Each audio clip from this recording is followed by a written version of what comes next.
2024년 겨울 서울 노원구의 한 대형 학원. 오후 6시가 넘으면 건물 전체가 학생들의 열기로 가득 찼다. 5층 건물 전체를 사용하는 이 학원은 초등부터 고등부까지 천여 명의 학생들이 드나드는 곳이었다. 매일 밤 11시 마지막 학생이 떠나고 나면 그제야 진짜 일이 시작되는 사람이 있었다. 김순자. 68의 나이에도 허리를 꼿꼿이 세우고 걸었던 여자. 그녀는 10년째 이 학원의 청소를 맡고 있었다. 새벽 2시까지 5개 층을 오르내리며 강의실 30개를 청소했다. 누구도 그녀의 이름을 제대로 기억하지 못했다. 대부분은 그냥 청소 아줌마라고 불렀다. 학원 원장 정민수는 그날도 평소처럼 밤늦게까지 사무실에 남아 있었다. 겨울방학 특강 준비로 정신없는 시기였다. 사무실 문을 나서려던 그는 복도 끝에서 들려오는 낮은 신음소리를 들었다. 3층 계단 참에 누군가 쓰러져 있었다. 아줌마, 괜찮으세요? 김순자였다. 그녀는 바닥에 주저앉아 가슴을 움켜쥐고 있었다. 안색이 창백했고 식은땀이 이마를 적셨다. 정민수는 당황한 채로 119를 불렀다. 구급차가 도착할 때까지 그는 그녀의 손을 잡고 있었다. 그녀의 손은 차갑고 거칠었다. 10년 동안 매일 밤 본 사람이었지만 그는 그녀의 손을 처음 만져보는 것이었다. 가방, 제 가방. 구급대원들이 들 것을 준비하는 사이 김순자는 힘없는 목소리로 중얼거렸다. 정민수는 그녀가 가리키는 곳을 보았다. 계단 아래 낡은 천 가방이 놓여 있었다. 그는 가방을 집어들었다. 생각보다 무거웠다. 구급차가 출발하고 정민수는 그녀의 가방을 들고 병원으로 향했다. 응급실 대기실에서 그는 처음으로 그녀의 가방을 제대로 보았다. 낡은 면 가방. 여기저기 기운 자국이 있었다. 가방 안에는 지갑 하나와 물통, 그리고 작은 파우치가 들어 있었다. 파우치의 지퍼를 열자 낡은 USB 하나가 나왔다. 표면에 작은 글씨로 이렇게 적혀 있었다. 2014에 2024 500명의 아이들. 정민수는 USB를 손에 쥐고 한참을 멍하니 있었다. 500명의 아이들이라니 무슨 의미일까? 호기심이 일었지만 함부로 열어볼 수는 없었다. 이것은 분명 매우 개인적인 물건일 터였다. 새벽 3시 의사가 나왔다. 심근경색이었다. 다행히 빨리 발견해서 생명에는 지장이 없다고 했다. 하지만 당분간 입원 치료가 필요하다고 했다. 정민수는 중환자실 문 앞에서 잠시 그녀를 볼 수 있었다. 산소 마스크를 쓴 채 누워있는 김순자. 그녀의 얼굴은 너무나 작고 여렸다. 며칠 후 그녀가 일반 병실로 옮겨졌을 때 정민수는 다시 병원을 찾았다. 병실 문을 열자 그녀는 침대에 기대앉아 창밖을 보고 있었다. 여전히 창백한 얼굴이었지만 의식은 또렷해 보였다. 원장님, 죄송합니다. 제가 말썽을... 아니에요. 괜찮으세요? 많이 놀랐습니다. 정민수는 그녀의 가방을 건네며 조심스럽게 물었다. 아줌마, 가방 안에 있던 USB, 혹시 중요한 건가요? 김순자의 눈빛이 흔들렸다. 그녀는 한참을 망설이다 작은 목소리로 대답했다. 원장님, 부탁이 있습니다. 제가 만약 이대로 모질어나게 되면 그 USB를 학원 선생님들께 전해주세요. 무슨 말씀을? 곧 나으실 거예요. 아닙니다. 전 제 몸을 압니다. 이번엔 진짜 위험했어요. 그녀의 목소리는 떨렸지만 단호했다. 정민수는 더 이상 묻지 않았다. 그저 고개를 끄덕이고 USB를 소중히 주머니에 넣었다. 병원을 나서는 길, 정민수는 계속해서 그 말을 떠올렸다. 500명의 아이들. 학원에서 10년, 매일 밤 청소만 했던 아줌마가 500명의 학생들에 대해 무엇을 기록했을까? 그는 USB를 주머니에서 꺼내 한참을 들여다보았다. 다음 날 아침, 정민수는 학원 사무실에서 USB를 컴퓨터에 꽂았다. 손이 떨렸다. 클릭 한 번이면 열릴 내용. 하지만 그것은 다른 사람의 사생활이었다. 그는 마우스에서 손을 떼었다. 아직은 때가 아니라고 생각했다. 김순자가 깨어나서 직접 말할 때까지 기다리기로 했다. 하지만 사흘 후 병원에서 전화가 왔다. 김순자의 상태가 급격히 악화되었다는 것이었다. 정민수는 부랴부랴 병원으로 달려갔다. 중환자실 앞에는 이미 몇몇 학원 선생님들이 모여 있었다. 모두 침통한 표정이었다. 의사는 조심스럽게 말했다. 합병증이 생겼다고. 의식을 회복하기 어려울 수 있다고. 정민수는 그제야 결심했다. USB를 열어봐야 한다고. 그녀가 마지막으로 남기고 싶어 했던 것이 무엇인지 확인해야 한다고. 그날 밤, 학원 회의실에 주요 선생님 10명이 모였다. 정민수는 모두에게 사정을 설명했다. 그리고 빈 프로젝터에 노트북을 연결했다. USB를 꽂고 폴더를 열었다. 화면에 나타난 것은 500개의 파일이었다. 각각의 파일명은 학생들의 이름이었다. 가나다 순으로 정리되어 있었다. 정민수는 첫 번째 파일을 클릭했다. 워드 문서가 열렸다. 강민준 학생에 대하여. 그리고 그 아래 빼곡히 적힌 글들. 회의실은 숨소리조차 들리지 않을 만큼 조용해졌다. 모두의 눈이 화면에 고정되었다. 누군가 작은 소리로 읽기 시작했다. 강민준 학생에 대하여 2019년 3월부터 2022년 2월까지 관찰 기록. 문서의 첫 문장이 화면에 떠올랐다. 국어 담당 박소연 선생은 숨을 죽였다. 강민준. 그 이름을 기억했다. 3년 전 졸업한 학생. 조용하고 성실했던 아이. 그런데 청소 아줌마가 그 학생을 3년 동안 관찰했다고? 첫 관찰. 2019년 3월 5일. 밤 10시 30분. 강민준 학생이 3층 계단참에 혼자 앉아 있었습니다. 다른 아이들은 모두 하원했는데 이 아이만 남아 있었어요. 가까이 가보니 조용히 울고 있었습니다. 가방 안에서 시험지가 보였어요. 수학 67점. 빨간 점수 옆에 선생님의 코멘트가 적혀 있었습니다. 더 노력하라고. 박소연은 그때를 기억해냈다. 강민주는 중2 때 수학을 너무 어려워했다. 아무리 노력해도 이른 점을 넘지 못했다. 그때 자신이 뭐라고 했던가. 더 노력해야지. 그저 그렇게만 말했었다. 아이에게 다가가 물었습니다. 왜 우는지. 아이는 놀라서 눈물을 닦았어요. 괜찮다고 했습니다. 하지만 눈빛이 괜찮지 않았어요. 전 제 가방에서 따뜻한 식혜를 꺼내 건넸습니다. 먹고 가라고. 아이는 고맙다고 하면서도 눈물을 계속 닦았어요. 회의실의 선생님들은 말없이 화면을 응시했다. 누구도 그런 장면이 있었다는 것을 몰랐다. 밤 10시 반이면 모두 퇴근한 후였다. 오직 청소하는 김순자만이 그곳에 있었다. 2019년 4월 12일 강민준 학생이 또 계단에 앉아 있었습니다. 이번에는 울지 않았어요. 그냥 멍하니 앉아 있었습니다. 다가가서 물었어요. 무슨 일이냐고. 아이는 말했습니다. 자기는 아무리 해도 수학을 못하겠다고. 머리가 나쁜 것 같다고. 전 아이에게 말했습니다. 머리가 나쁜 게 아니라 방법이 안 맞는 거라고. 그리고 제가 아는 방법을 알려줬어요. 정민수는 화면을 멈추고 물었다. 김순자 아줌마가 수학을 가르쳤다는 건가요? 아무도 대답하지 못했다.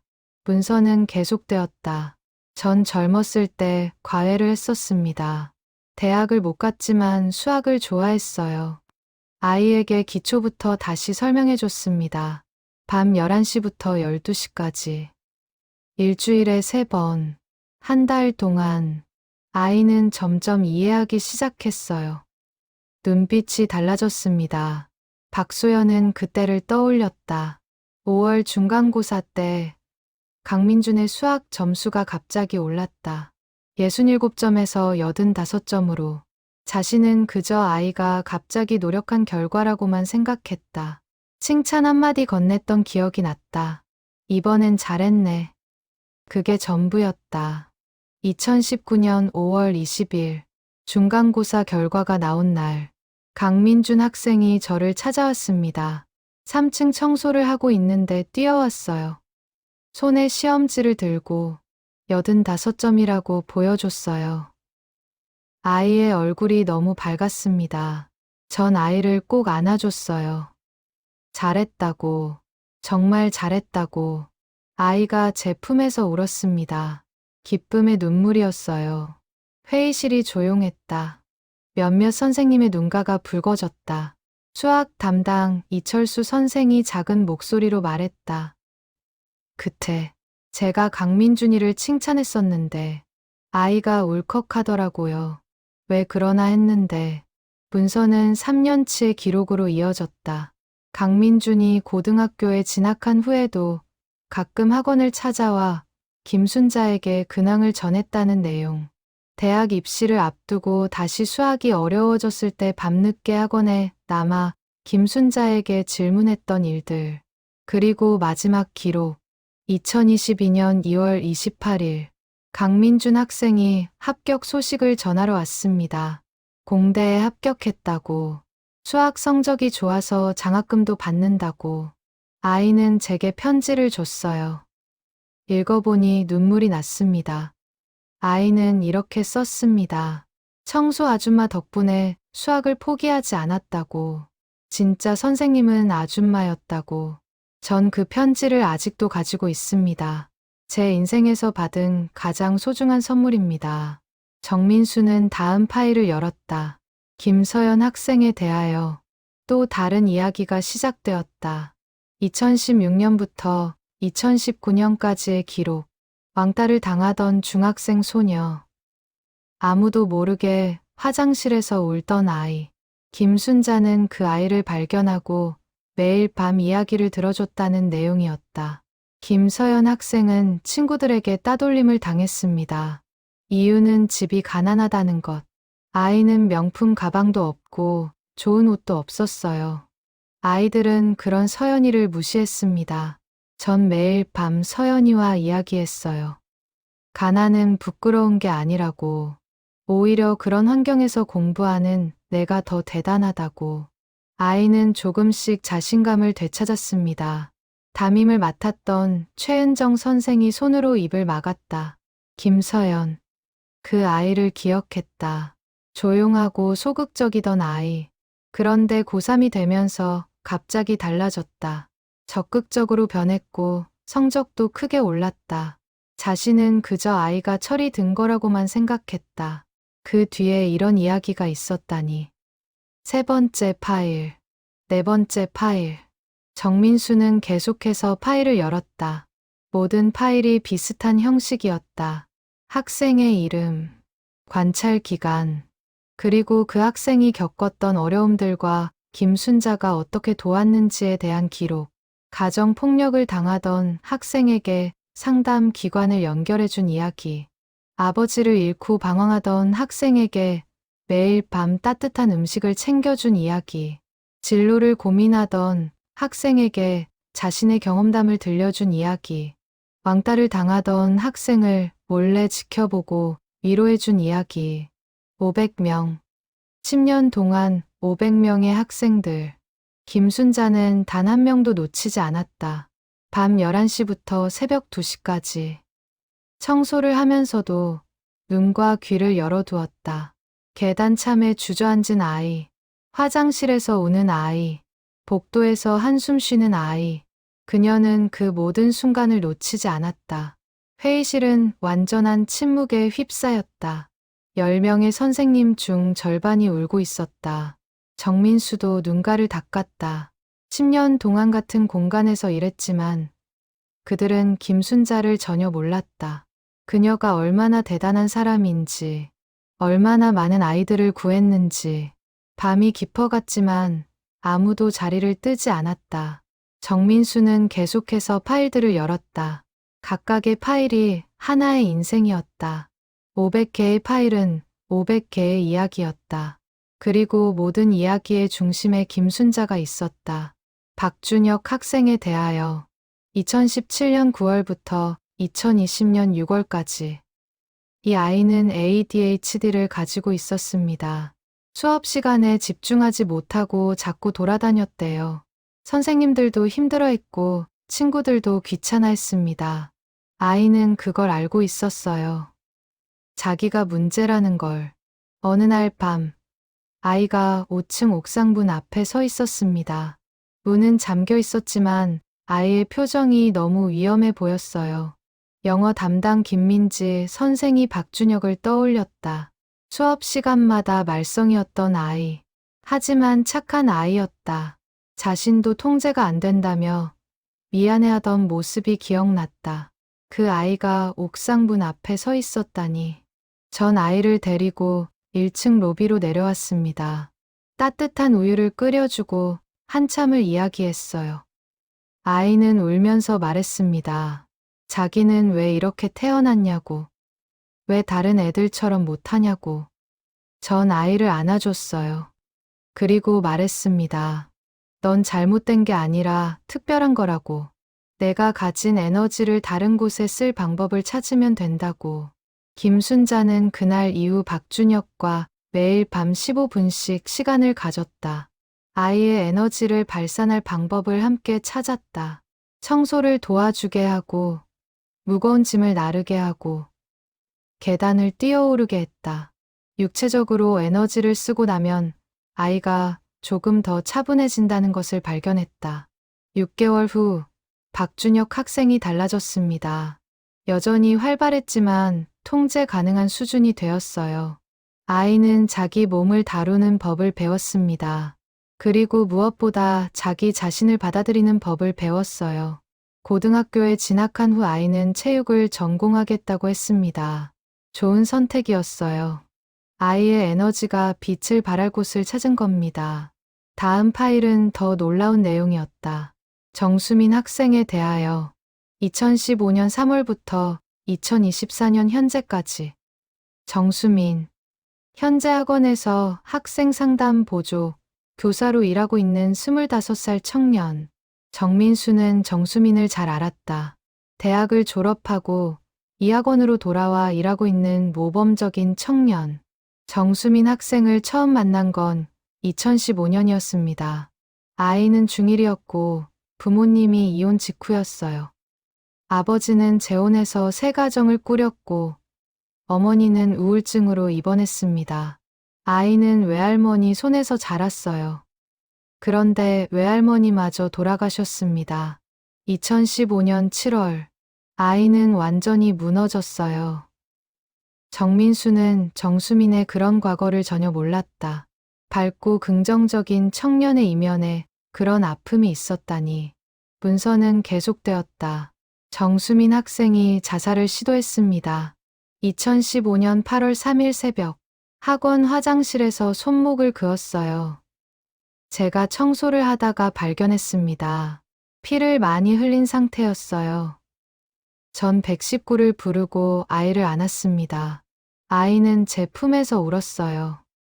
살고 싶지 않다고, 아무것도 남은 게 없다고. 회의실에 모두가 숨을 죽였다. 정수민이 자살을 시도했다니. 그 밝은 청년이 김민지 선생이 떨리는 목소리로 물었다. 그래서 어떻게 된 건가요? 아이는 병원에서 일주일을 보냈습니다. 정신과 상담도 받았어요. 퇴원 후 전 아이에게 제안했습니다. 저와 함께 살자고. 제 집은 작은 원룸이었지만 아이 하나 정도는 들어올 공간이 있었어요. 아이는 놀랐습니다. 왜 자기를 도와주냐고. 전 말했어요. 내가 소중하니까. 내가 살아야 하니까. 정민수는 멈칫했다. 김순자가 정수민을 키웠다는 것인가. 10년 가까이. 문서는 그 10년의 이야기로 가득했다. 김순자는 자신의 적은 월급으로 정수민의 학비를 댔다. 밤에 청소 일을 하고 낮에는 식당에서 추가로 일하며 돈을 벌었다. 정수민이 대학에 갈 수 있도록 과외비까지 마련했다. 정수민 학생은 천천히 회복했습니다. 저와 함께 사는 3년 동안 아이는 다시 웃는 법을 배웠어요. 고등학교를 졸업하고 대학에 진학했습니다. 교육학과. 아이는 말했어요. 자기처럼 아픈 아이들을 돕고 싶다고. 저는 정말 자랑스러웠습니다.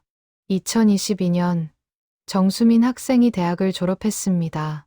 그리고 이 학원에 취직했어요. 저는 너무 기뻤습니다. 아이가 제가 일하는 곳으로 돌아온 거예요. 하지만 전 아이에게 부탁했습니다. 제가 아이를 키운 사실을 비밀로 해달라고. 아이는 이해하지 못했어요. 왜 숨기냐고. 전 말했습니다. 그냥 우리만의 비밀로 남겨두자고. 아이는 결국 약속했어요. 정민수는 고개를 돌려 창밖을 보았다. 10년 동안 한 건물에서 일했지만 모르는 게 너무 많았다. 김순자는 단순한 청소부가 아니었다. 그녀는 보이지 않는 곳에서 무너지는 아이들을 붙잡아주는 사람이었다. 파일은 계속 이어졌다. 각각의 이야기가 독특했다. 어떤 아이는 학업 문제로, 어떤 아이는 가정 문제로, 어떤 아이는 친구 관계로 힘들어했다. 김순자는 그 모든 아이들을 기억했다. 이름과 얼굴과 고민을. 그리고 자신이 할 수 있는 최선을 다해 도왔다. 이지은 학생. 2018년. 어머니가 암 투병 중이었습니다.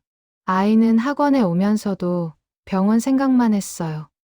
전 아이에게 매일 도시락을 싸줬습니다. 엄마를 위한 도시락.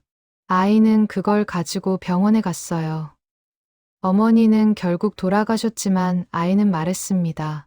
마지막 6개월 동안 엄마가 아줌마의 도시락을 정말 좋아하셨다고.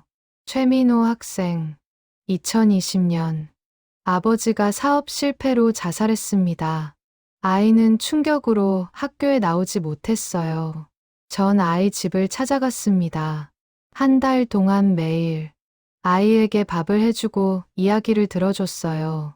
아이는 조금씩 문을 열었습니다. 500명.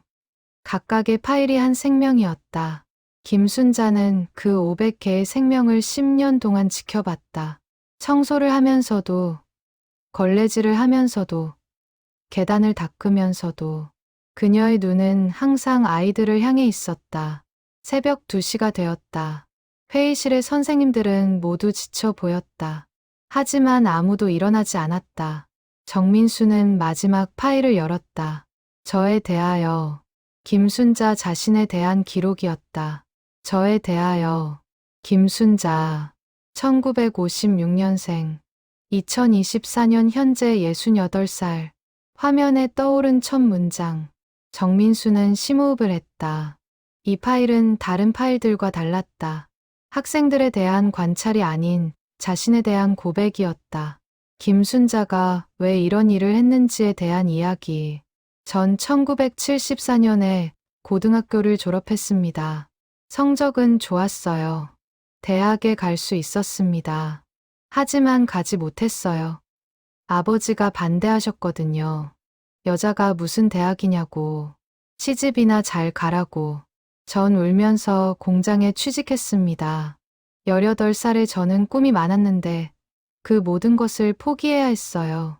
21살에 결혼했습니다. 남편은 괜찮은 사람이었어요. 하지만 가난했습니다. 아이를 낳았어요. 아들. 1978년생. 이름은 준호. 제 인생에서 가장 소중한 존재였습니다. 전 이 아이만큼은 제대로 공부시키고 싶었어요. 제가 못 이룬 꿈을 이 아이를 통해 이루고 싶었습니다. 회의실이 조용해졌다. 김순자에게 아들이 있었다는 사실을 아는 사람은 아무도 없었다. 그녀는 자신의 사생활에 대해 단 한 번도 말한 적이 없었다. 준호는 똑똑한 아이였습니다. 공부를 잘했어요. 저는 준호를 위해 무엇이든 했습니다. 새벽부터 밤까지 일했어요. 공장에서, 식당에서, 청소 일까지. 남편도 건설 현장에서 일했습니다. 우리는 준호 하나만 보고 살았어요. 아이가 공부에만 집중할 수 있게, 아이가 우리처럼 힘들게 살지 않게. 준호는 명문대에 합격했습니다. 1997년. 저는 그날 펑펑 울었어요. 기쁨의 눈물이었습니다. 제 인생의 목표를 이룬 것 같았어요. 하지만 그때 외환위기가 왔습니다. 남편이 일자리를 잃었어요. 저도 공장에서 해고됐습니다. 준호의 대학 등록금을 마련할 길이 없었어요. 정민수는 1997년을 기억했다. IMF 외환위기. 수많은 사람들이 직장을 잃고 거리로 내몰렸던 시기. 김순자의 가족도 그중 하나였구나. 준호는 휴학을 했습니다. 아르바이트를 하겠다고. 전 아이에게 미안했어요.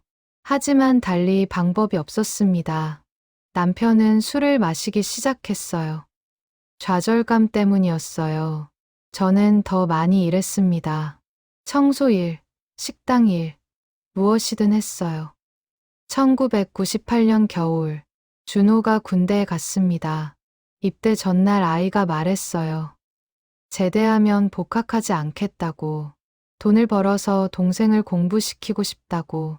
저는 그제야 알았습니다. 준호에게 동생이 생겼다는 걸. 1995년에 태어난 딸. 저는 둘째를 가질 여유가 없었지만 아이가 와버렸어요. 준이라고 이름 지었습니다. 김순자에게는 두 자녀가 있었다. 아들 준호와 딸 준이. 하지만 학원에서 10년을 일하는 동안 단 한 번도 그 이야기를 하지 않았다. 왜일까? 문서는 그 이유를 천천히 밝혀갔다. 준호는 2000년에 제대했습니다. 복학하지 않고 취직했어요. 중소기업이었지만 월급이 괜찮았습니다. 아이는 월급의 대부분을 집에 보냈어요. 준이의 교육비를 위해. 저는 아들에게 너무 미안했습니다. 내 인생은 어떡하냐고. 아이는 웃으며 말했어요. 괜찮다고. 동생이 잘 되면 된다고. 2005년. 준이가 중학생이 되었습니다. 공부를 잘했어요. 오빠처럼. 저는 이번에는 절대 포기하지 않겠다고 다짐했습니다. 준이만큼은 끝까지 공부시키겠다고. 그래서 이 학원에 청소일을 지원했어요. 급여가 다른 곳보다 좋았거든요. 밤 11시부터 새벽 2시까지. 힘들었지만 견딜만 했습니다. 정민수는 2005년을 떠올렸다. 김순자가 학원에 오네. 그녀는 이미 50세에 가까웠다. 새벽 근무를 하기에는 나이가 많았다. 하지만 그녀는 한 번도 힘들다고 말하지 않았다. 2010년. 준이가 대학에 합격했습니다. 서울의 좋은 대학. 저는 또 울었어요. 이번에는 정말 해냈구나 싶었어요. 준호는 여전히 일했고 저도 일했습니다. 준이가 돈 걱정 없이 공부할 수 있게. 남편은 그 사이 세상을 떠났어요. 2008년. 간경화였습니다. 술 때문이었어요. 준이는 졸업 후 좋은 회사에 취직했습니다. 2014년. 저는 이제 그만 일해도 되겠다 싶었어요. 아이들이 다 컸으니까. 하지만 그해 여름, 준호가 사고를 당했습니다. 교통사고, 즉사였어요. 회의실에서 누군가 작은 비명을 냈다. 정민수는 화면을 응시했다. 손이 떨렸다. 아들을 잃었습니다. 저를 위해 자기 인생을 포기했던 아들. 결혼도 못하고 36에 세상을 떠났어요. 전 미칠 것 같았습니다. 왜 준호였을까? 왜 그 착한 아이가? 장례식장에서 전 정신을 잃었어요. 한 달 동안 아무것도 못했습니다. 준이가 저를 돌봤어요. 회사를 쉬면서 그해 가을, 저는 다시 일을 시작했습니다. 이 학원 청소, 계속해야 했어요. 일하지 않으면 미쳐버릴 것 같았으니까. 그리고 그날 밤, 처음으로 그 아이를 봤습니다. 강민준 학생, 계단에서 울고 있던 아이, 그 아이의 모습이 준호와 겹쳐 보였어요. 전 그날 결심했습니다. 이 아이들을 지켜주겠다고. 제가 준호를 지키지 못했지만 다른 아이들은 지킬 수 있을 거라고. 그래서 시작했어요. 아이들을 관찰하고 기록하고 도왔습니다. 제가 할 수 있는 방법으로. 정민수는 눈물을 닦았다. 김순자의 500명 기록은 단순한 관찰이 아니었다. 그것은 잃어버린 아들에 대한 그리움이었다. 죽은 아들을 대신해 다른 아이들을 사랑한 것이었다. 10년이 지났습니다. 2024년. 전 이제 68입니다. 몸이 많이 약해졌어요. 가슴이 자주 아픕니다. 병원에 가야 하는데 시간이 없어요. 아이들을 봐야 하니까. 하지만 곧 그만둬야 할 것 같습니다. 더 이상 견디기 힘들어요. 이 파일들을 정리한 이유는 간단합니다. 제가 사라지기 전에 누군가 이 아이들을 기억해줬으면 해서. 500명의 아이들. 각자가 얼마나 소중한 존재인지, 각자가 얼마나 힘든 시간을 견뎌냈는지 누군가 알아줬으면 좋겠어요. 선생님들께 부탁드립니다. 이 아이들을 잘 봐주세요. 밤늦게 혼자 남은 아이가 있다면 관심을 가져주세요. 겉으로 괜찮아 보여도 속으로 무너지는 아이가 있을 수 있어요. 제가 못다한 일을 부탁드립니다. 그리고 준이에게, 딸아, 미안해. 엄마가 너보다 다른 아이들에게 시간을 더 많이 썼구나. 하지만 넌 이해해 줄 거라 믿어. 넌 착한 아이니까 엄마를 용서해줘. 사랑한다. 마지막 문장. 화면이 멈췄다. 회의실은 흐느낌으로 가득 찼다. 10명의 선생님 모두가 울고 있었다. 정민수는 얼굴을 두 손으로 감쌌다. 10년 동안 함께 일했지만 전혀 몰랐다. 김순자가 얼마나 큰 상처를 안고 살았는지, 그리고 그 상처를 어떻게 승화시켰는지. 새벽 3시. 정민수는 일어섰다.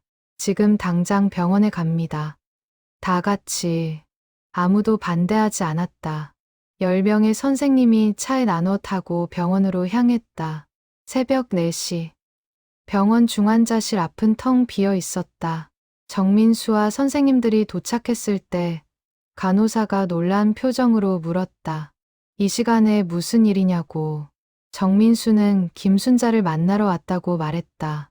간호사는 난처한 표정을 지었다. 중환자실은 면회 시간이 정해져 있다고. 하지만 정민수는 물러서지 않았다. 제발 부탁드립니다. 꼭 만나야 합니다. 지금 당장. 간호사는 망설이다 의사에게 연락했다. 당직 의사가 나왔다. 젊은 의사였다. 상황을 설명하자 그는 잠시 생각하더니 고개를 끄덕였다.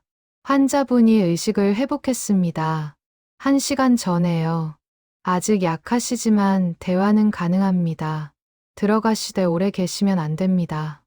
10명이 동시에 들어갈 수는 없었다. 정민수가 먼저 들어가기로 했다. 중환자실 문이 열렸다. 6개의 병상 중 창가 쪽에 김순자가 누워 있었다. 산소 마스크를 쓰고 있었지만 눈을 뜨고 있었다. 정민수가 다가가자 그녀의 눈이 그를 향했다. 원장님, 아줌마, 정신 차리셨군요. 정말 다행입니다. 김순자는 약하게 미소 지었다. 정민수는 침대 옆 의자에 앉았다. 한참을 말없이 그녀를 바라봤다. 무슨 말부터 해야 할지 몰랐다. 김순자가 먼저 입을 열었다. USB 보셨나요? 예, 다 봤습니다. 그럼 다 아시는군요. 제가 무슨 짓을 했는지. 정민수는 고개를 저었다. 눈물이 났다. 그는 김순자의 손을 잡았다. 거칠고 차가운 손. 10년 동안 청소 일을 한 손. 500명의 아이들을 어루만진 손. 무슨 짓이라니요. 아줌마는 영웅입니다. 김순자는 눈을 감았다. 눈가에 눈물이 맺혔다. 아닙니다. 전 그냥 제가 하고 싶어서 한 겁니다. 제 아들을 잃고 나서 그 아이들을 보면 준호가 생각났어요. 준호가 살아서 누군가의 도움을 받았으면 좋겠다는 생각. 그래서 다른 아이들을 도운 거예요. 영웅이 아닙니다. 영웅입니다. 의심할 여지 없이 정민수는 김순자에게 말했다.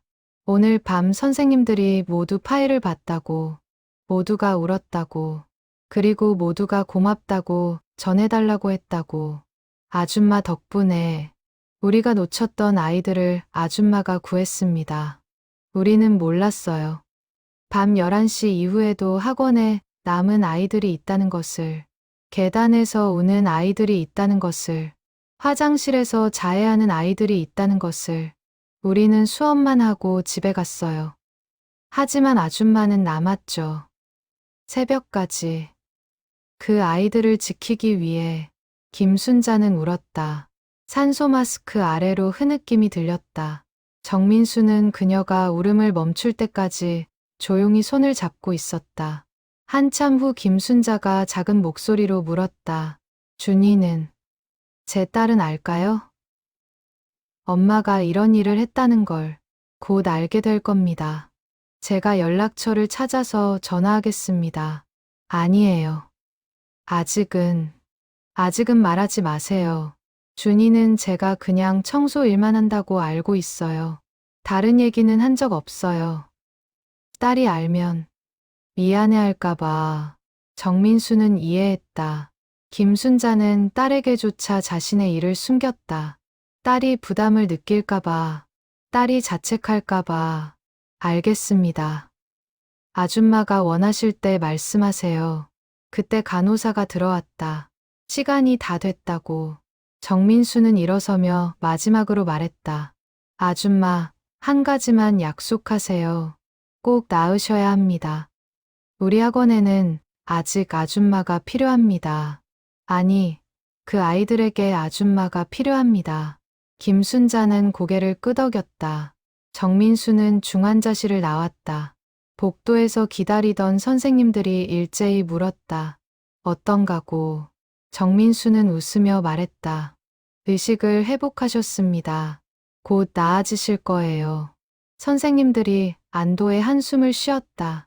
그들은 한 명씩 돌아가며 중환자실에 들어갔다. 각자 짧은 시간이었지만 김순자에게 인사를 건넸다. 고맙다고, 존경한다고, 미안하다고. 마지막으로 들어간 사람은 영어 담당 김민지 선생이었다. 그녀는 중환자실 문을 열고 들어가 김순자의 침대 앞에 섰다. 김순자는 피곤한 표정으로 누워 있었다. 김민지는 그녀의 손을 잡았다. 아줌마, 저 기억하세요? 영어 선생 김민지예요. 네, 기억합니다. 저도 파일에 있던 아이들을 가르쳤어요. 박준혁이도, 김서연이도. 그런데 전 몰랐어요. 그 아이들이 그렇게 힘들어했다는 걸. 아줌마는 알았는데 제가 너무 부족했어요. 김순자는 고개를 저었다. 아닙니다. 선생님도 최선을 다하셨어요. 다만 시간이 없었을 뿐이죠. 선생님들은 수업을 해야 하니까 전 시간이 있었어요. 밤새도록. 그래서 볼 수 있었던 거예요. 김민지는 눈물을 흘렸다. 이제부터는 달라질 거예요. 우리 선생님들 모두 약속했어요. 밤늦게 남은 아이들을 더 신경 쓰기로. 아줌마처럼은 못하겠지만 최선을 다하기로. 김순자는 미소 지었다. 진심 어린 미소였다. 김민지는 중환자실을 나오며 생각했다. 우리는 정말 중요한 것을 놓치고 있었구나. 성적과 진학만 보느라 아이들의 마음을 보지 못했구나. 새벽 5시. 선생님들은 병원을 나섰다. 동쪽 하늘이 밝아오고 있었다. 정민수는 모두에게 말했다. 오늘부터 우리 학원이 바뀝니다. 김순자 아줌마가 하신 일을 이어가겠습니다. 밤 11시 이후에도 당직 선생님을 배치하겠습니다. 학생 상담 시스템을 강화하겠습니다. 그리고 무엇보다 우리 모두 아이들을 더 세심하게 보겠습니다. 모두가 동의했다. 그들은 김순자에게 배웠다. 진짜 교육이 무엇인지, 진짜 사랑이 무엇인지. 일주일 후, 김순자는 일반 병실로 옮겼다. 상태가 많이 호전되었다. 의사는 한 달 정도 요양하면 퇴원할 수 있을 거라고 했다. 그 소식을 들은 학원 선생님들은 기뻐했다. 그리고 정민수는 결심했다. 김순자의 딸 준이에게 연락하기로. 아줌마는 반대했지만 준이는 알 권리가 있었다. 엄마가 얼마나 대단한 사람인지. 정민수는 학원 기록을 뒤져 준이의 연락처를 찾았다. 2010년에 이 학원을 다녔던 기록이 있었다. 전화를 걸었다. 몇 번의 신호음 후 젊은 여자의 목소리가 들렸다. 여보세요? 안녕하세요. 저는 서울 노원구에 있는 미래학원 원장 정민수라고 합니다. 혹시 김순자 선생님의 따님이신가요? 잠시 침묵이 흘렀다. 그리고 놀란 목소리. 네, 맞는데요. 어머니한테 무슨 일 있나요? 준이는 다음 날 병원으로 달려왔다. 회사에 반차를 내고 왔다고 했다. 정민수는 병원 로비에서 그녀를 기다리고 있었다. 30살의 단정한 여자. 어머니를 닮았는지 눈빛이 맑았다. 원장님, 어머니가 많이 아프신가요? 이제 많이 나아지셨습니다. 걱정 마세요. 정민수는 준이를 병실로 안내했다. 그 전에 복도에서 잠시 이야기를 나눴다. 어머니가 어떤 일을 해왔는지, USB에 무엇이 담겨 있었는지, 500명의 학생들 이야기. 준이는 듣는 내내 눈이 커졌다. 그게 정말인가요? 어머니가? 네, 모두 사실입니다. 준이는 벽에 기대섰다. 다리에 힘이 풀린 것 같았다. 정민수는 그녀를 부축했다. 준이는 한참을 말없이 서 있다가 작은 목소리로 물었다. 저는 몰랐어요. 어머니가 그런 일을 하신다는 걸. 그냥 청소 일만 하시는 줄 알았어요. 힘들게. 어머니가 숨기셨으니까요. 딸에게 부담 주기 싫어서. 준이의 눈에서 눈물이 흘렀다. 그녀는 울먹이며 말했다. 저는 최악의 딸이에요. 어머니가 매일 밤 일하시는 동안 전 편하게 회사 다니고 주말엔 친구들 만나고 어머니가 무슨 일을 하시는지 관심도 없었어요. 그냥 월급 들어오면 됐다고 생각했어요. 어머니가 60이 넘어서도 일하시는데. 정민수는 준이의 어깨를 두드렸다. 그렇게 생각하지 마세요. 어머니는 당신을 위해 일하신 게 아닙니다. 본인이 하고 싶어서 하신 거예요. 그 아이들을 돕는 게 어머니에게는 의미 있는 일이었어요. 준이는 고개를 저었다. 아니에요. 오빠가 돌아가신 후 어머니는 저 때문에 더 힘들게 사셨어요. 오빠 장례 비용, 오빠 빚까지 다 갚으셔야 했어요. 저도 도우려고 했지만 어머니가 거절하셨어요. 딸 월급까지 쓸 수 없다고. 그래서 더 많이 일하신 거예요. 정민수는 처음 듣는 이야기였다. 김순자는 아들의 빚까지 갚았단 말인가? 그 모든 걸 혼자 감당했단 말인가? 어머니를 만나보세요. 직접 이야기 나누세요. 준이는 고개를 끄덕였다. 병실 문을 열었다. 김순자는 창가 침대에 앉아 있었다. 책을 읽고 있었다. 문이 열리는 소리에 고개를 돌렸다. 딸을 보자 놀란 표情이 되었다. 준이야. 어떡해. 엄마. 준이는 달려가 어머니를 안았다. 김순자는 딸을 꼭 껴안았다. 두 사람은 한참을 그렇게 안고 있었다. 정민수는 조용히 병실을 나왔다. 모녀의 시간을 방해하고 싶지 않았다. 복도에서 기다리던 정민수는 1시간 후 다시 병실로 들어갔다. 김순자와 준이는 손을 잡고 앉아 있었다. 둘 다 울었는지 눈이 빨갛게 부어 있었다. 김순자가 정민수를 보며 말했다. 원장님, 고맙습니다. 준이에게 말씀해 주셔서. 당연한 일입니다. 준이 씨도 알 권리가 있었으니까요. 준이가 일어나 정민수에게 깊이 인사했다. 원장님, 정말 감사합니다. 어머니를 돌봐주셔서, 그리고 이렇게 알려주셔서. 아닙니다. 저희가 더 감사합니다. 준이는 자리에 앉으며 말했다. 원장님, 제가 부탁 하나 드려도 될까요? 말씀하세요. 어머니가 기록하신 학생들, 그 아이들에게 알려주실 수 있나요? 어머니가 얼마나 그 아이들을 사랑했는지, 어머니 때문에 그 아이들이 견딜 수 있었다는 걸 정민수는 잠시 생각했다. 그것은 좋은 생각이었다. 하지만 김순자의 의견을 먼저 들어야 했다. 그는 김순자를 바라봤다. 김순자는 고개를 저었다. 아닙니다. 그럴 필요 없어요. 그 아이들은 모를 거예요. 전 그냥 청소 아줌마였으니까. 엄마, 그렇지 않아요. 그 아이들은 알아야 해요. 엄마가 얼마나 대단한 분인지. 준이야. 모녀의 대화를 듣던 정민수가 말했다. 아줌마, 저도 준희 씨 의견에 동의합니다. 그 학생들에게 알려야 합니다. 그들은 아줌마의 은혜를 받은 사람들이에요. 감사를 표할 기회를 줘야 합니다. 김순자는 망설였다. 하지만 결국 고개를 끄덕였다. 알겠습니다. 하지만 제 이름은 밝히지 말아주세요. 그냥 학원 청소 담당자라고만. 아니요. 이름을 밝히겠습니다. 김순자 선생님이라고. 그게 맞는 겁니다. 김순자는 더 이상 반대하지 않았다. 정민수는 병실을 나오며 계획을 세우기 시작했다. 500명의 학생들. 그들에게 어떻게 연락할 것인가. 학원 기록을 뒤지면 대부분의 연락처를 찾을 수 있을 것이다. 그날 오후, 정민수는 학원으로 돌아와 직원들에게 지시했다.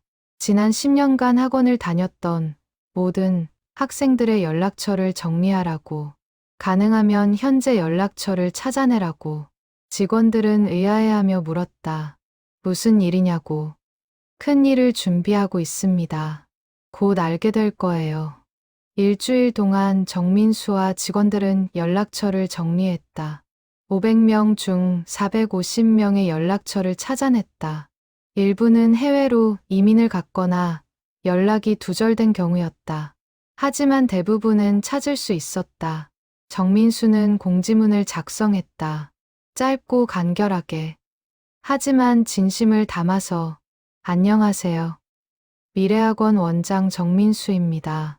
지난 10년간 우리 학원을 다녔던 여러분께 중요한 소식을 전합니다. 학원 청소를 담당하셨던 김순자 선생님이 현재 병원에 계십니다. 그리고 우리는 최근 놀라운 사실을 알게 되었습니다. 김순자 선생님이 여러분 한 명 한 명을 10년 동안 지켜보고 도와주셨다는 것을. 자세한 내용은 학원에서 설명회를 열 예정입니다. 공지문과 함께 날짜와 시간을 적었다. 3주 후 토요일 오후 2시. 학원 대강당. 정민수는 문자와 이메일로 450명 모두에게 공지문을 보냈다. 반응은 즉각적이었다. 몇 시간 만에 100여 개의 답장이 왔다. 대부분 놀라움과 궁금증이었다. 어떤 사람들은 김순자를 기억한다고 했다. 청소 아줌마. 항상 웃으며 인사하던 분. 하지만 대부분은 구체적인 기억이 없었다. 정민수는 하나하나 답장을 보냈다. 그날 설명회에 꼭 와달라고. 중요한 이야기가 있다고. 사흘 후 참석 의사를 밝힌 사람이 300명을 넘었다. 정민수는 대강당이 부족할 것 같아 근처 문화센터를 예약했다. 500석 규모. 김순자에게 소식을 전했다. 그녀는 놀라며 물었다. 300명이나요? 그렇게 많은 아이들이? 네, 다들 아줌마를 만나고 싶어 합니다. 김순자는 당황스러운 표정이었다. 하지만 동시에 기쁨도 보였다. 그 아이들을 다시 볼 수 있다니. 제가 그날 퇴원할 수 있을까요? 의사 선생님께 여쭤봤습니다. 짧은 시간이라면 외출 가능하다고 하셨어요. 휠체어로 모시고 가겠습니다. 김순자는 고개를 끄덕였다. 그녀의 눈에 눈물이 고였다. 기대와 두려움이 섞인 눈물이었다. 3주가 빠르게 지나갔다. 그동안 학원은 설명회를 준비했다. 정민수는 김순자의 파일 중 일부를 발췌해 영상을 만들었다. 물론 학생들의 동의를 얻어서 몇몇 학생들에게 직접 연락해 사연을 공유해도 되는지 물었다. 대부분이 동의했다. 토요일 오후 1시 문화센터 앞에 사람들이 모여들기 시작했다. 20대 초반부터 30대 초반까지. 한때 학원을 다녔던 학생들, 이제는 어엿한 사회인이 된 그들, 서로 얼굴을 보며 반가워했다. 야, 너 기억나? 같은 반이었잖아.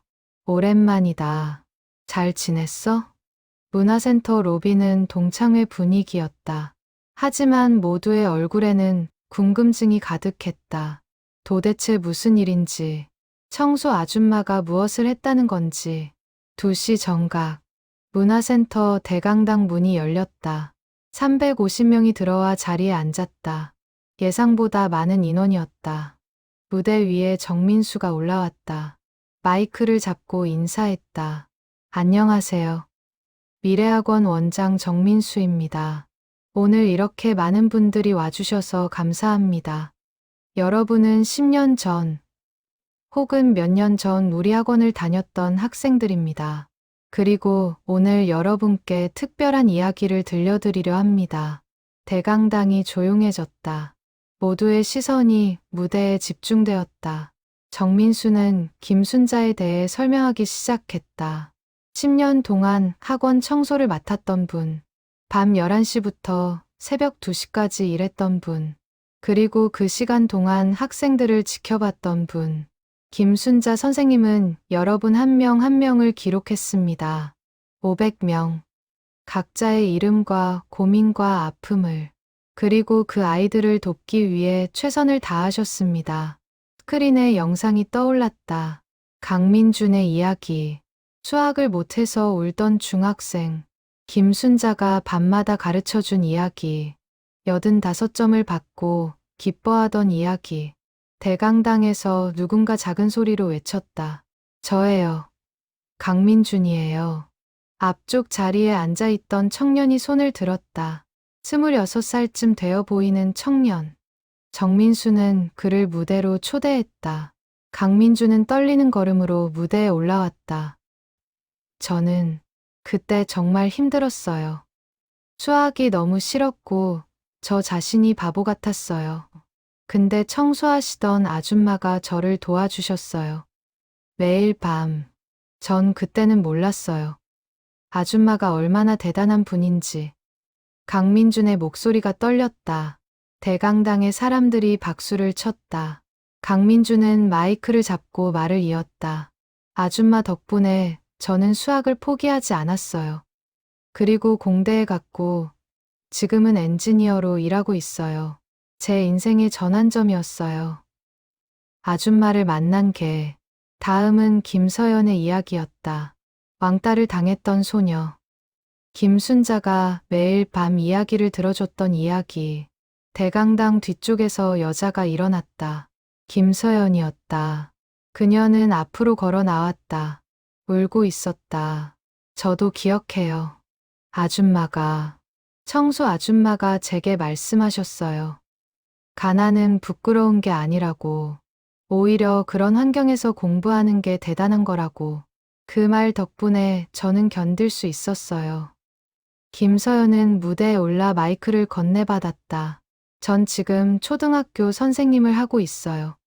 제가 받은 사랑을 다른 아이들에게 돌려주고 싶어서요. 아줌마처럼. 아이들의 아픔을 알아주는 선생님이 되고 싶어서요. 3번째, 4번째 이야기가 이어졌다. 매번 해당 학생이 무대에 올라왔다. 박준혁은 체육 교사가 되어 있었다. ADHD를 가진 아이들을 특별히 돌보는 교사. 정수미는 이미 학원에서 일하고 있었다. 학생 상담을 담당하며 1시간 동안 10명의 이야기가 공유되었다. 각각의 이야기가 끝날 때마다 대강당은 박수와 눈물로 가득 찼다. 사람들은 서로를 보며 놀라워했다. 청소 아줌마가 이런 일을 했다니. 정민수가 다시 마이크를 잡았다. 여러분 모두 김순자 선생님의 파일에 있습니다. 500명 모두. 어떤 사람은 짧게, 어떤 사람은 길게, 하지만 모두 기록되어 있어요. 선생님은 단 한 명도 놓치지 않으셨습니다. 대강당이 술렁였다. 사람들은 믿을 수 없다는 표정이었다. 500명 모두를 10년 동안, 그리고 오늘 김순자 선생님이 이 자리에 오셨습니다. 대강당 뒤편 문이 열렸다. 휠체어에 앉은 김순자가 들어왔다. 딸 준이가 휠체어를 밀고 있었다. 순간 대강당 전체가 일어섰다. 350명이 동시에 박수를 쳤다. 우레와 같은 박수. 김순자는 놀라 주위를 둘러봤다. 모두가 서서 박수를 치고 있었다. 눈물을 흘리는 사람들도 많았다. 준이는 어머니를 무대 앞까지 데려갔다. 김순자는 무대를 올라갈 수 없었다. 대신 무대 아래에서 마이크를 건네받았다. 그녀는 떨리는 손으로 마이크를 잡았다. 말을 하려 했지만 목이 메었다. 한참을 아무 말도 못했다. 대강당의 박수가 점점 커졌다. 김순자는 눈물을 닦고 작은 목소리로 말했다. 저는 그냥 청소 일을 했을 뿐입니다. 여러분을 특별히 도운 게 아니에요. 아니에요. 누군가 소리쳤다. 강민준이었다. 그는 무대에서 내려와 김순자 앞에 무릎을 꿇었다. 선생님은 제 은인이십니다. 제 인생을 바꿔주신 분이에요. 김서연도 내려왔다. 그녀도 김순자 앞에 무릎을 꿇었다. 저도요. 선생님이 없었다면 전 여기 없었을 거예요. 하나 둘 사람들이 무대 앞으로 나왔다. 350명이 모두 일어나 앞으로 걸어왔다. 김순자를 에워쌌다. 모두가 고맙다고 말했다. 사랑한다고 말했다. 김순자는 휠체어에 앉아 울었다. 준이도 옆에서 울었다. 정민수는 무대 위에서 그 장면을 바라봤다. 500명 중 350명이 모였다. 그들은 모두 김순자의 사랑을 받은 사람들이었다. 그리고 이제 그 사랑을 갚을 차례였다. 설명회 이후 모든 것이 달라졌다. 김순자의 이야기가 입소문을 탔다. 참석했던 350명이 각자의 SNS에 글을 올렸다. 학원 청소 아줌마가 10년간 500명을 도왔다는 이야기. 사람들은 감동했다. 며칠 만에 조회수가 100만을 넘었다. 댓글은 수만 개가 달렸다. 대부분 감동과 존경의 메시지였다. 언론도 움직였다. 주요 방송사에서 취재 요청이 들어왔다. 정민수는 김순자와 상의한 후 몇 개의 인터뷰를 허락했다. 한 방송사에서 다큐멘터리를 제작하겠다고 제안했다. 김순자의 삶과 500명의 이야기를 담은 다큐멘터리. 김순자는 처음에는 거절했다. 하지만 준이와 정민수가 설득했다. 더 많은 사람들이 이 이야기를 알아야 한다고. 특히 청소 노동자들이 얼마나 소중한 존재인지 알려야 한다고. 김순자는 결국 동의했다. 촬영이 시작되었다. 병원에서, 학원에서, 김순자의 집에서. 제작진은 500명 중 20명을 인터뷰했다. 각자가 김순자에게 받은 도움을 증언했다. 다큐멘터리가 방영된 날, 시청률이 15%를 기록했다. 엄청난 수치였다. 방송 후 학원으로 전화가 폭주했다. 김순자를 만나고 싶다는 사람들, 후원하고 싶다는 사람들, 비슷한 일을 하고 싶다는 사람들. 정민수는 대응하기 어려울 정도였다.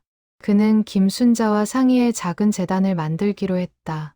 이름은 500명의 사랑재단.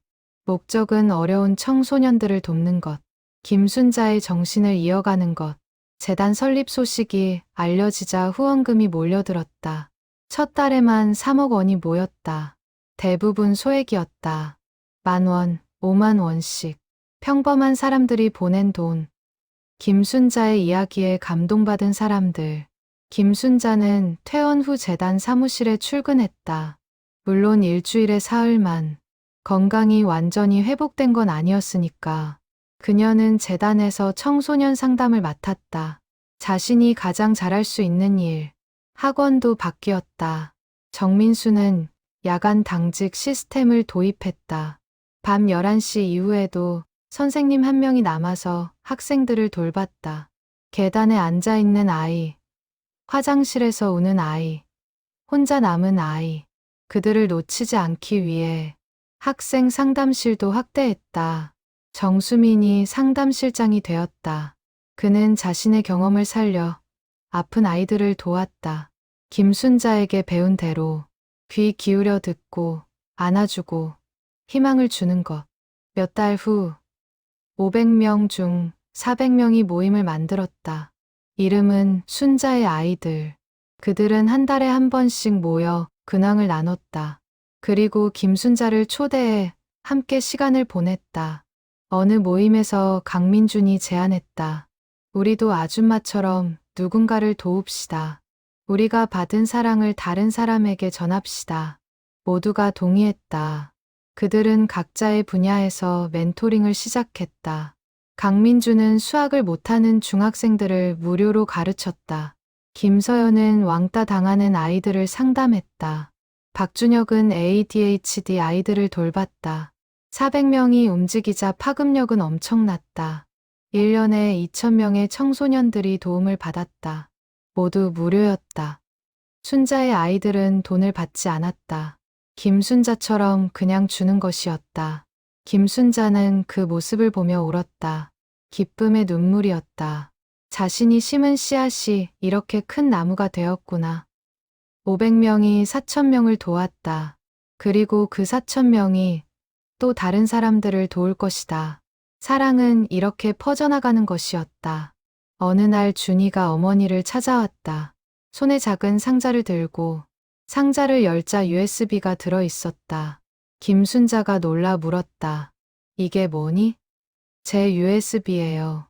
엄마처럼 저도 기록을 시작했어요. 무슨 기록? 제가 회사에서 만나는 사람들이요. 후배들, 인턴들. 그들의 고민을 듣고 도와주고 기록해요. 엄마처럼. 김순자는 딸을 꼭 안았다. 준이는 어머니의 등을 토닥이며 말했다. 엄마, 전 이제 알아요. 엄마가 왜 그 일을 하셨는지, 오빠를 잃고 얼마나 아프셨는지, 그 아픔을 다른 아이들을 돕는 것으로 승화시키셨다는 걸. 전 엄마가 자랑스러워요. 그리고 엄마를 닮고 싶어요. 그날 밤 김순자는 일기를 썼다. 10년 만에 처음 쓰는 일기였다. 오늘 준이가 내 일을 이어받겠다고 했다. 딸이 나를 이해해준다. 그것만으로도 난 충분히 행복하다.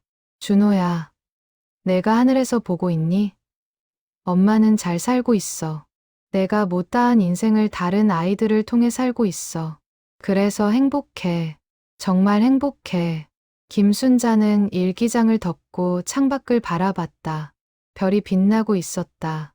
그녀는 별을 보며 아들을 떠올렸다. 준호, 36세 세상을 떠난 아들. 하지만 그 아들이 죽은 게 아니었다. 500명 속에서 살아 있었다. 강민준 속에서, 김서연 속에서, 정수민 속에서. 그들 모두가 준호였다. 다음 날 아침, 김순자는 학원을 찾아갔다. 오랜만이었다. 병 때문에 몇 달 동안 오지 못했었다. 학원 입구에 들어서자 학생들이 인사했다. 안녕하세요. 선생님, 선생님. 더 이상 청소 아줌마가 아니었다. 김순자 선생님. 학생들은 그녀를 그렇게 불렀다. 존경의 의미를 담아서. 김순자는 5층까지 천천히 걸어 올라갔다. 각 층마다 추억이 있었다.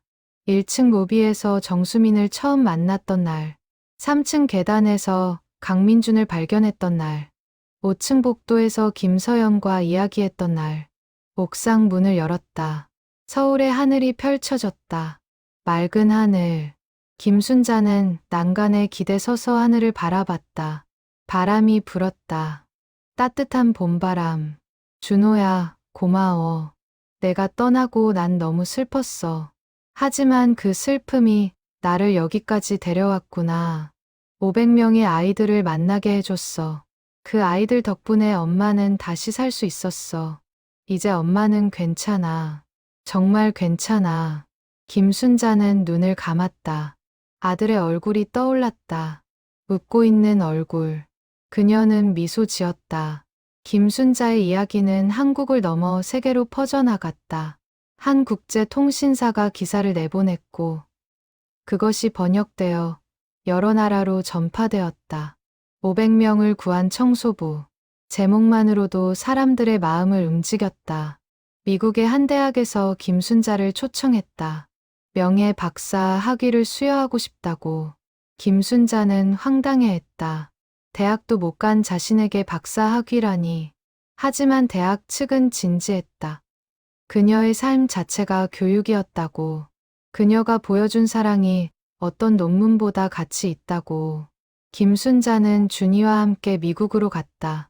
생애 첫 해외여행이었다. 69의 나이에 대학 강당에는 3,000명의 학생과 교수가 모였다. 총장이 직접 나와 김순자에게 학위를 수여했다. 교육학명의 박사. 김순자 박사님은 우리에게 보여주셨습니다. 진정한 교육이 무엇인지. 그것은 교실에서만 일어나는 게 아니라는 것을. 밤 11시에 계단에서도, 화장실 앞에서도, 복도에서도 일어난다는 것을. 교육은 자격증이 아니라 사랑입니다. 김순자는 단상에 올라 짧은 소감을 말했다.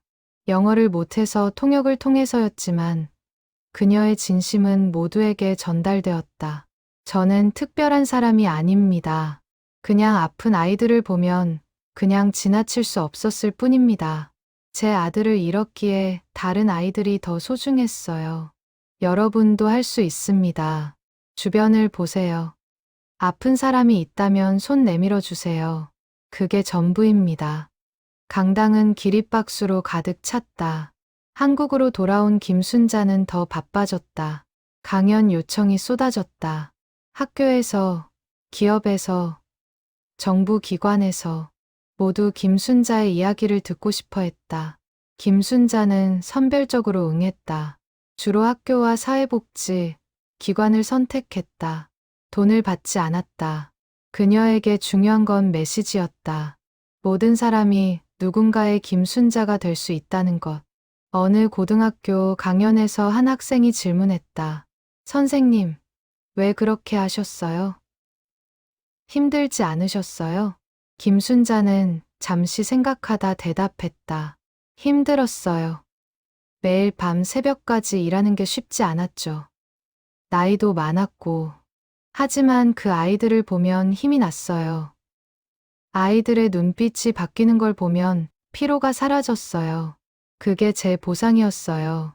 돈이 아니라 아이들의 웃음이. 저도 할 수 있을까요? 누군가를 그렇게 도울 수 있을까요? 물론이에요. 지금 당장 시작할 수 있어요. 옆에 앉은 친구를 봐요. 그 친구가 힘들어 보이면 말 걸어줘요. 복도에서 혼자 있는 친구를 봐요. 그 친구에게 같이 가자고 해요. 작은 것부터 시작하면 돼요. 그 학생은 고개를 끄덕이며 눈물을 닦았다. 강연이 끝난 후 그 학생은 김순자에게 다가와 말했다. 선생님, 저 왕따예요. 친구가 하나도 없어요. 근데 오늘 선생님 말씀 듣고 생각했어요. 제가 다른 왕따 친구한테 먼저 다가가면 되겠다고. 혼자인 사람이 혼자인 사람을 제일 잘 이해하니까요. 김순자는 그 학생을 꼭 안아줬다. 그리고 귓속말로 말했다. 넌 혼자가 아니야. 내가 있어. 힘들면 언제든 연락해. 내 번호 줄게. 그날 이후 그 학생은 정기적으로 김순자에게 연락했다. 근황을 전하고 조언을 구했다. 김순자는 성심성의껏 답장했다. 그리고 6개월 후 그 학생에게서 기쁜 소식이 왔다. 친구가 생겼다고. 같은 처지의 친구. 둘이서 서로를 도우며 학교 생활을 하고 있다고. 김순자는 그 소식을 듣고 울었다. 작은 씨앗이 또 싹을 틔웠구나. 이렇게 하나씩 하나씩 세상이 바뀌어가는 거구나. 순자의 아이들 모임도 성장했다. 400명에서 600명으로 늘었다. 소문을 듣고 다른 사람들이 가입한 것이었다. 김순자의 이야기에 감동받은 일반인들. 그들도 누군가를 돕고 싶다고 했다. 모임은 체계를 갖췄다. 멘토링 프로그램, 장학금 지원, 상담 서비스. 600명이 각자의 재능을 나눴다. 변호사는 법률 상담을, 의사는 무료 진료를, 교사는 학습 지도를. 1년에 5,000명 이상이 도움을 받았다. 김순자는 모임의 명예 회장이 되었다. 그녀는 매달 모임에 참석해 회원들을 격려했다. 그리고 새로운 회원들에게 자신의 경험을 나눴다. 어떻게 아픈 사람을 발견하는지, 어떻게 다가가는지, 어떻게 도와주는지. 어느 모임에서 한 회원이 물었다. 선생님, 가장 중요한 게 뭐예요? 사람을 도울 때. 김순자는 잠시 생각하다 대답했다. 듣는 거예요. 그냥 들어주는 것. 대부분의 사람들은 조언이 필요한 게 아니에요. 그냥 들어줄 사람이 필요해요. 누가 내 말을 들어주고 공감해주는 것만으로도 큰 위로가 돼요. 그래서 전 아이들의 이야기를 들었어요. 밤새도록 아무 말 없이 그냥 들어줬어요. 그게 쉽지 않은데요. 맞아요. 쉽지 않아요. 참을성이 필요해요. 그리고 진심으로 그 사람에게 관심이 있어야 해요. 그게 없으면 듣는 척만 하게 되죠. 회원들은 고개를 끄덕였다. 김순자의 말은 항상 단순했지만 깊었다. 복잡한 이론이 아니라 삶에서 우러난 지혜였다. 1년이 더 지나자 500명의 사랑재단은 전국적인 조직이 되었다. 서울뿐 아니라 부산, 대구, 광주에도 지부가 생겼다. 각 지부에서 지역 청소년들을 도왔다. 재단의 모토는 간단했다. 한 명도 놓치지 않는다. 김순자는 일흔이 되었다. 건강은 많이 회복되었지만 여전히 조심해야 했다. 의사는 무리하지 말라고 당부했다. 하지만 김순자는 멈출 수 없었다. 아직 할 일이 많았다. 어느 날 정민수가 김순자를 찾아왔다. 손에 두꺼운 서류 뭉치를 들고 김순자가 물었다. 이게 뭐예요? 책 출판 제안서예요. 한 출판사에서 선생님의 이야기를 책으로 내고 싶대요. 김순자는 고개를 저었다. 제 이야기가 뭐가 특별하다고. 특별합니다. 많은 사람들이 이 이야기를 읽어야 해요. 특히 젊은 사람들이 어떻게 살아야 하는지 배워야 해요. 김순자는 망설였다. 하지만 결국 동의했다. 준이도 찬성했다. 어머니의 이야기가 책으로 남아야 한다고, 후대에 전해져야 한다고. 집필이 시작되었다. 작가가 김순자를 인터뷰했다. 10년간의 이야기를 채록했다. 500명의 사연을 정리했다. 6개월의 작업 끝에 책이 완성되었다. 제목은 밤 11시의 선생님. 책이 출간되자 베스트셀러가 되었다. 초판만 부가 일주일 만에 팔렸다. 재판, 3판이 계속 찍혔다. 사람들은 책을 읽고 울었다. 그리고 생각했다. 나도 누군가의 김순자가 될 수 있을까? 책의 인쇄는 모두 재단에 기부되었다. 김순자는 한 푼도 가지지 않았다. 그 돈으로 더 많은 아이들을 도와야 한다고 했다. 2026년 봄, 김순자는 71살이 되었다. 그녀의 삶은 여전히 바빴다. 재단 일, 강연, 상담. 하지만 행복했다. 진짜 행복했다. 어느 토요일 오후, 순자의 아이들 모임이 대규모로 열렸다. 1,000명 이상이 모였다. 장소는 서울 올림픽공원. 봄꽃이 만발한 공원에서 피크닉 형식으로 진행되었다. 김순자는 준이와 함께 행사장에 도착했다. 사람들이 박수로 맞았다. 그녀는 한 명 한 명과 인사를 나눴다. 악수하고 안아주고 안부를 물었다. 시간이 오래 걸렸지만 그녀는 서두르지 않았다. 오후 3시, 작은 무대가 설치되었다. 정민수가 사회를 맡았다. 그는 마이크를 잡고 말했다. 오늘은 특별한 날입니다. 김순자 선생님의 12년을 기념하는 날입니다. 2014년 선생님이 첫 학생을 도운 지 12년이 되었어요. 사람들이 박수를 쳤다. 김순자는 무대 옆에 앉아 웃었다. 정민수는 계속 말했다. 12년 동안 선생님이 직접 도운 사람은 500명입니다. 그리고 그 500명이 도운 사람은 10,000명이 넘습니다. 오늘 이 자리에 1,000명이 모였지만 선생님의 영향을 받은 사람은 수만 명에 달합니다. 김순자는 놀랐다. 10,000명이라니. 자신이 그렇게 많은 사람에게 영향을 줬다니. 정민수가 김순자를 무대로 초대했다. 그녀는 천천히 무대에 올랐다. 사람들이 일어나 박수했다. 김순자는 마이크를 잡고 사람들을 바라봤다. 1,000명의 얼굴. 각자가 이야기를 가지고 있었다. 각자가 누군가를 도우며 살고 있었다. 그녀는 깊은 숨을 들이쉬고 말하기 시작했다. 안녕하세요. 여러분. 오늘 이렇게 많이 와주셔서 감사합니다. 12년이라니. 시간이 정말 빠르네요. 전 오늘 여러분께 마지막 부탁을 하려고 합니다. 사람들이 숨을 죽였다. 마지막이라니. 김순자는 미소 지으며 말했다. 걱정하지 마세요. 전 아직 건강해요. 마지막 부탁이라는 건 제가 가장 중요하게 생각하는 부탁이라는 뜻이에요. 사람들이 안도의 한숨을 쉬었다. 김순자는 계속했다. 여러분, 제발 멈추지 마세요. 사람 돕는 일. 제가 죽어도 계속해 주세요. 아니, 저보다 더 많이 해주세요. 이 세상에는 아직도 아픈 사람이 너무 많아요. 계단에서 우는 아이들, 복도에서 혼자인 사람들, 도움이 필요한데 말 못하는 사람들, 그들을 찾아주세요. 제가 했던 것처럼.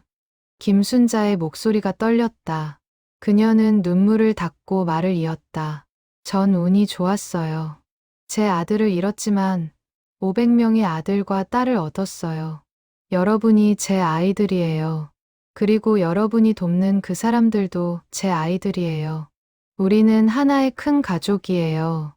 사람들이 울기 시작했다.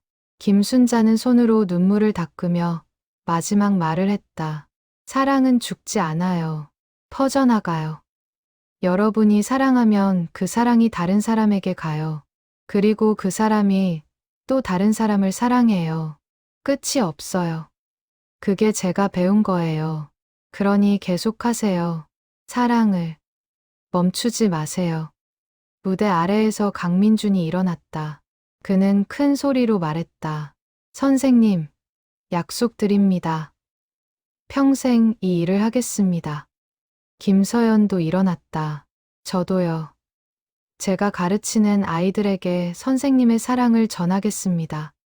1명, 2명 사람들이 일어나 외쳤다. 약속한다고, 계속하겠다고. 곧 1,000명 모두가 일어나 한 목소리로 외쳤다. 약속합니다. 김순자는 무대에 서서 그 장면을 바라봤다. 1,000명의 사람들 모두 일어서서 약속하고 있었다. 그녀는 더 이상 눈물을 참을 수 없었다. 얼굴을 두 손으로 가리고 울었다. 기쁨의 눈물이었다. 행사가 끝난 후 김순자는 준이와 함께 공원을 걸었다. 봄바람이 불었다. 벚꽃이 흩날렸다. 김순자는 벤치에 앉아 하늘을 바라봤다. 준이야, 엄마 행복해. 저도 알아요. 엄마, 준호가 보고 있을까? 하늘에서. 당연하죠. 오빠도 엄마 자랑스러워할 거예요. 김순자는 하늘을 보며 속으로 말했다. 준호야, 엄마는 내 덕분에 여기까지 왔어. 내가 떠나지 않았다면 전 이 길을 걷지 못했을 거야. 고마워. 정말 고마워. 그날 저녁, 집으로 돌아온 김순자는 컴퓨터를 켰다. USB를 꽂았다.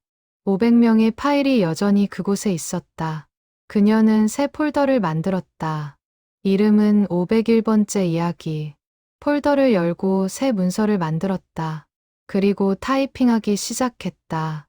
이것은 501번째 이야기입니다. 저 자신에 대한 이야기.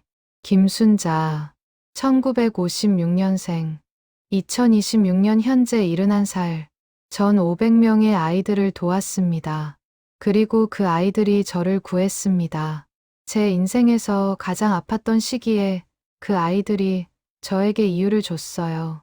살아야 할 이유를, 아침에 눈을 뜰 이유를. 누군가 이 글을 읽고 있다면 그건 제가 세상을 떠난 후일 겁니다. 제가 마지막으로 하고 싶은 말은 이거예요. 여러분도 할 수 있어요. 저처럼, 아니, 저보다 더 잘할 수 있어요. 주변을 보세요. 아픈 사람이 있어요. 손 내밀어 주세요. 그게 전부예요. 그리고 기억하세요. 작은 사랑도 큰 사랑이 될 수 있어요. 제가 강민준이에게 준 식혜 한 병, 김서연이에게 건넨 위로 한마디, 정수민이를 안아준 그 순간, 모두 작은 것이었어요. 하지만 그 작은 것들이 모여 큰 변화를 만들었어요. 그러니 작다고 무시하지 마세요. 시작하세요. 지금 당장. 제 인생은 행복했습니다. 아들을 잃은 아픔이 있었지만 500명의 사랑이 있었어요. 그것으로 충분했어요. 아니, 넘쳤어요. 전 세상에서 가장 부자예요. 500명의 자녀를 가진 엄마니까요. 준호야, 엄마는 이제 괜찮아. 정말 괜찮아. 내가 준 아픔을 사랑으로 바꿨어. 그게 엄마가 너한테 줄 수 있는 마지막 선물이야. 사랑해. 영원히.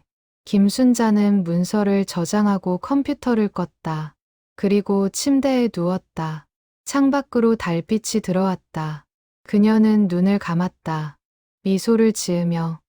꿈속에서 그녀는 준호를 만났다. 28배의 모습. 가장 행복했던 시절의 모습. 준호가 말했다. 엄마, 잘했어요. 정말 잘했어요. 김순자는 아들을 안았다. 고마워, 준호야. 엄마를 이 길로 인도해줘서. 다음 날 아침, 김순자는 일찍 일어났다. 햇살이 방 안을 가득 채웠다. 새로운 하루. 그녀는 옷을 입고 밖으로 나갔다. 재단에 가야 했다. 오늘도 누군가를 만날 것이다. 누군가의 이야기를 들을 것이다. 누군가를 도울 것이다. 길을 걷는 김순자의 뒷모습. 71살의 작은 여자. 하지만 그녀의 그림자는 길었다. 뒤에 1000명의 사람들이 함께 걷고 있었다. 보이지 않지만 느낄 수 있었다. 사랑은 그렇게 이어진다. 한 사람에서 다른 사람으로 영원히.